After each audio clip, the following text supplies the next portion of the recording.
Hi, welcome to Real. Hi. Let's get involved. Tell us a little about the film and your character. This isn't your standard romantic comedy. It's a little raunchier. It's a little edgier. We have much more of the male perspective than you usually do. But I play Abby, and she's this morning news producer for a morning show in Sacramento, and she's just this really uptight, likes organization, very prepared for every situation, never likes to be surprised kind of girl, looking for, her white knight. Every man's worst nightmare, really. Right. So, yeah. It looked like it was fun to film, though, was it? It was. We had a really good time, yeah. And when you're making a comedy, it's, inevitably that spirit sort of is on the set as well with the crew and the director and Jerry and I. It was really fun, and we laughed a lot. It was great. Cool. So, it's mainly about what women do wrong. I like to think women don't do anything wrong. Yeah. Sure you agree. Yeah. So let's get to the men. What do you think that they do wrong? What are their worst things, like bad trotters, for example?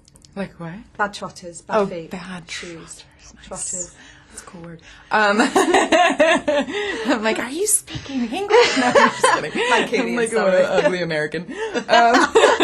Yeah, I think that, what I love is that I think we suspect men think like this or talk like this, but I don't think men actually necessarily believe that, especially when they fall in love. They're much more romantic than they pretend to be, and when they meet that girl, they're kind of like little puppy dogs about it. So I love that by the end, Mike, he's has to admit that he's fallen in love with this person. He doesn't understand it or know why, and I think he wishes he weren't in love with her because she is crazy.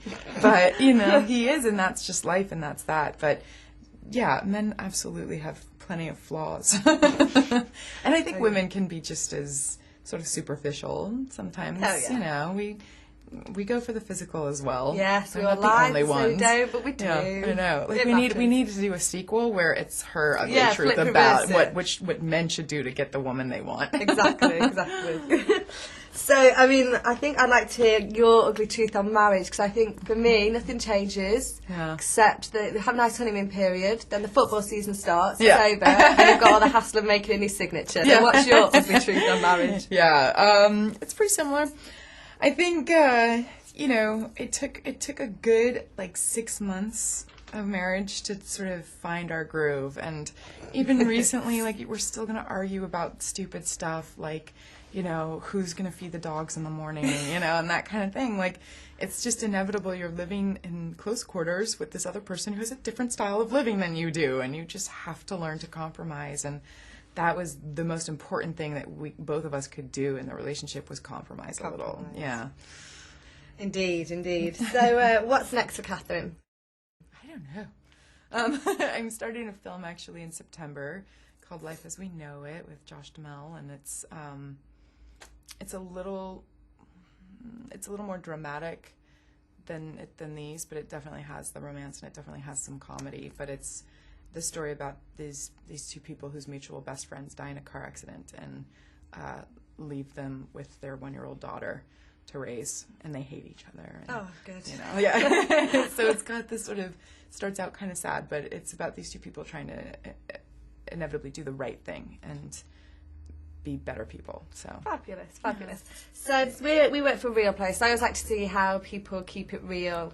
As you live a fabulous lifestyle. So there's two things. First, I say, how do you keep it real? What grounds you? And then secondly, spotting in this film that you do a little jazzy dance. I like to see if people will do the robot dance for me. Oh, I love the robot. I'm very bad at it, but my sister-in-law rocks it. God loves to try it there, guys. We totally did a competition because she just got married to my brother-in-law in the Bahamas, and after the wedding we did the whole but I can't do it without music. So I'll put some on. It's fine. But obviously I lost to her. She's very good at it. Oh, I think it's great. Thank you. It's been a pleasure to meet you. Thanks, you too. Thank you so much. Bye-bye.